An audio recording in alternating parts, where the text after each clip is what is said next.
apoyo, de ese músculo económico para seguir adelante. Importante decirle a todos los ciudadanos, a los cundinamarqueses, que Colombia en el año 2019 tenía un momento histórico. Colombia tenía la tasa de crecimiento más alta comparativamente con todos los países de América Latina. Colombia lograba un superávit fiscal primario, es decir, que para el gobierno central la diferencia entre sus ingresos y sus egresos era positiva. Eso no se había logrado en 8 años en el país. El mejor resultado de déficit fiscal en la historia de Colombia. Había logrado estabilizar la deuda pública, es decir, la deuda había logrado mejorar su comportamiento.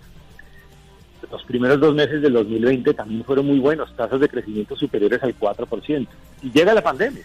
Todos sabemos lo que nos generó ese enemigo invisible, complejo, que nos dejó heridas y cicatrices profundas en empleo, en pobreza, en inequidad, en destrucción empresarial, en tantas dificultades que nos dejó a lo largo del camino. Allí tuvimos que hacer una inversión monumental, 11% del Producto Interno Bruto del país, de todo lo que produce Colombia, el 11% invertido para que Colombia no tuviera tanto impacto. Y se lograron algunos resultados. Si bien Colombia cayó el año pasado al 6.8%, pues organismos internacionales preveían que iba a caer al 7.9%, 7.8%. Y no fue así. No se dieron esos resultados. También logramos contener el aumento de la pobreza en por lo menos 3 puntos porcentuales. Y todo eso se logró con estrategias de mitigación, con más gasto público en salud, en pruebas, en vacunación, en unidades de cuidado intensivo, en liquidez para los sistemas hospitalarios. Se logró también con recursos dirigidos a los más vulnerables. Logramos crear un programa como Ingreso Solidario para 3 millones de familias, 12 millones de colombianos, un recurso que le permitió a muchos colombianos solventar sus necesidades básicas, porque son personas que viven del día a día y que frente a una caída de su actividad productiva o un cierre de actividad productiva, pues era la única forma de supervivencia.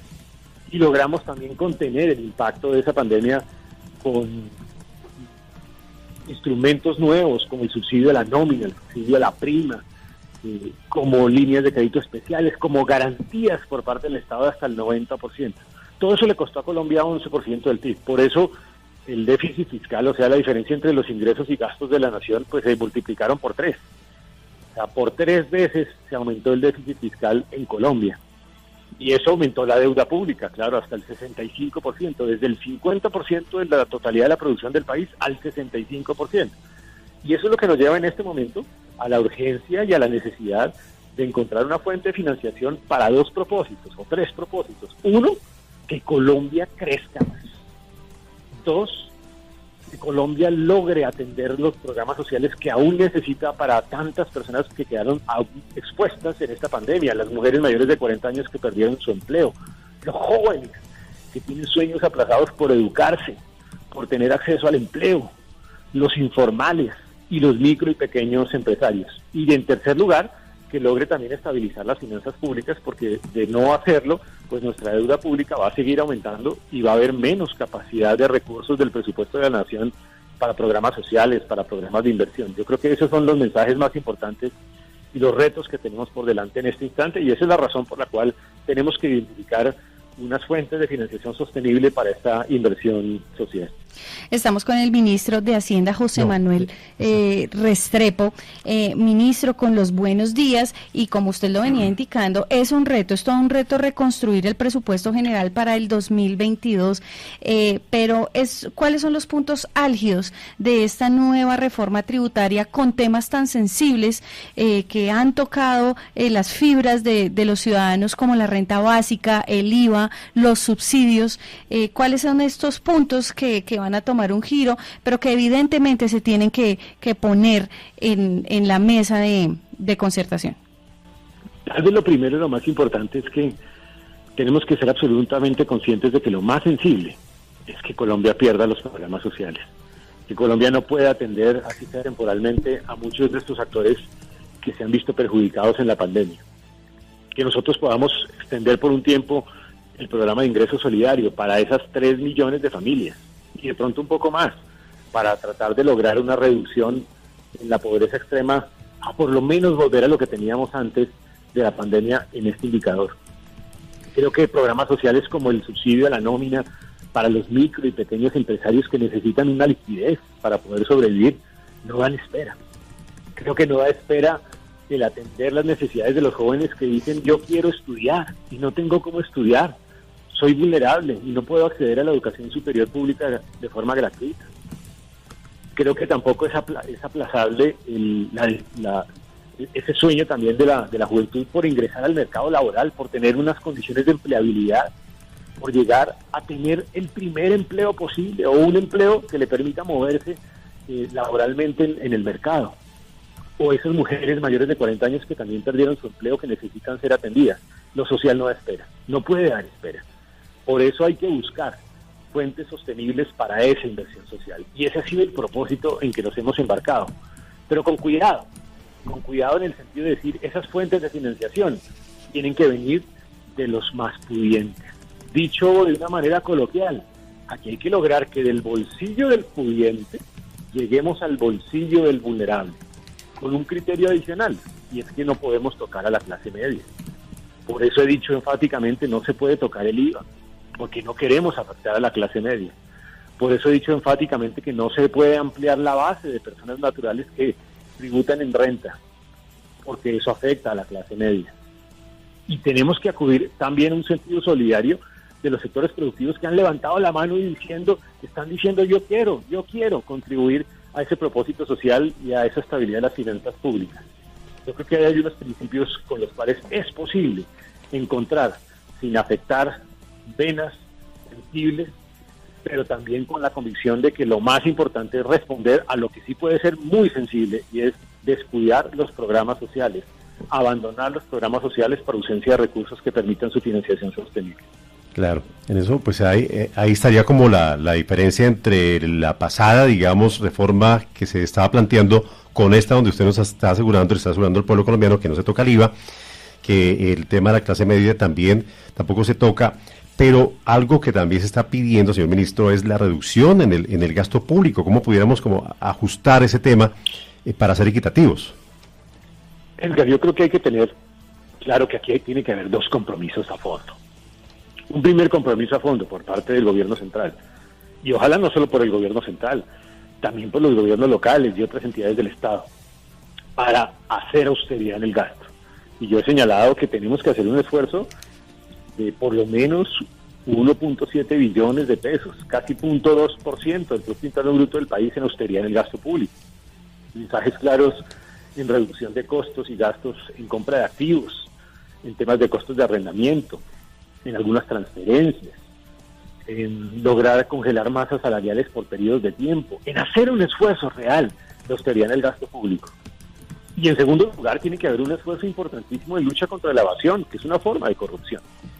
Porque la lucha contra la evasión tiene que significar que con nuevos instrumentos, como la facturación de renta, como la georreferenciación en venta de bienes inmuebles, o también la facturación compulsiva y otros instrumentos nuevos por parte de la DIAN, logremos llegar a muchas personas que están evadiendo el fisco. Y con eso tenemos que recoger del orden de unos 2 billones de pesos. Pero tenemos que hacer un gran esfuerzo tanto en austeridad en el gasto como en lucha contra la evasión fiscal, porque eso hace parte del compromiso que como gobierno central tenemos también para generarle fuentes permanentes de recursos al país y con ello sortear estas necesidades financieras y de financiamiento público.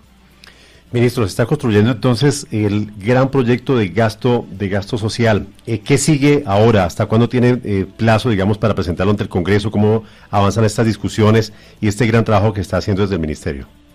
Aquí estamos construyendo consensos. El principio ha sido construir de la mano de todos, no construir arbitrariamente. Y eso ha implicado el diálogo con todos los actores políticos, empresariales, sociales, juveniles, actores representativos de las finanzas públicas, con la academia. Justamente en el día de antier arrancamos las audiencias públicas en el Congreso de la República, en las comisiones económicas, terceras y cuartas del Senado y de la Cámara, y hemos empezado a oír actores representativos de las finanzas públicas, a oír actores sociales, a oír actores empresariales, planteando sus ideas sobre qué elementos debería tener una propuesta de inversión social sostenible. Y en eso estamos.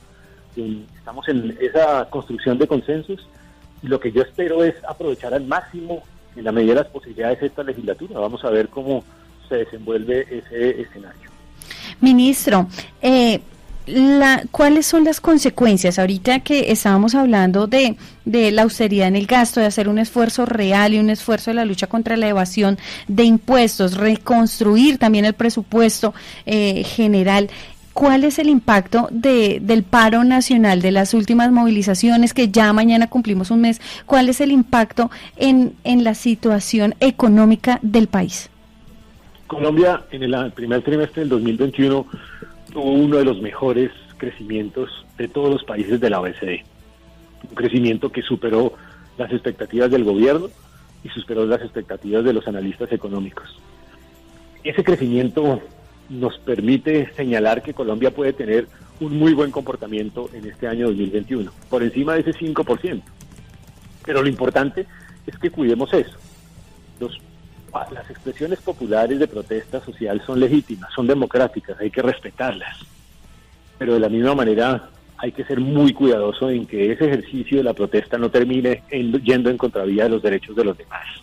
No puede ir en contravía de los derechos del campesino, que no puede llevar su producto, en donde hay cientos de miles de toneladas de productos que no llegan a los mercados finales por el bloqueo de las vías. No puede afectar los derechos del tendero a quien no le llega un producto y por lo tanto no puede venderlo y no le genera ingresos a su familia. No puede afectar los derechos de una familia humilde en Bogotá a quien le llega un producto de los bloqueos de vías desabastecido, en escasez, con incremento de precios, a tal punto que como él tiene un recurso limitado, pues no puede comprar ese producto. O no puede afectar los derechos de algunas personas que estando en un hospital no les llega el oxígeno por un bloqueo de una vía. Claro. Por eso es que los bloqueos de vías, los actos vandálicos que destruyen infraestructura pública, pues han generado un costo y generan un costo de desaceleración de la economía, generan un costo de afectación a la industria, al sector agropecuario, a los campesinos, a los tenderos de nuestro país, a la vida de muchos colombianos. Y ese es el costo que genera no la protesta, sino el bloqueo de vías y que genera también los actos vandálicos. Pues señor ministro, no sabe cómo le agradecemos, gracias por hablar y por ser escuchado por los oyentes de toda Colombia, aquí en el departamento de Cundinamarca, en el centro del país, y por darnos esas luces de esa necesidad que indudablemente se necesita para continuar en esta lucha, en esta brecha. No es fácil el camino, pero seguramente con este consenso que se está realizando por parte del Ministerio de Hacienda, con usted al frente de la cabeza, pues se va a lograr. ¿Se va a presentar entonces al Congreso esta nueva reforma?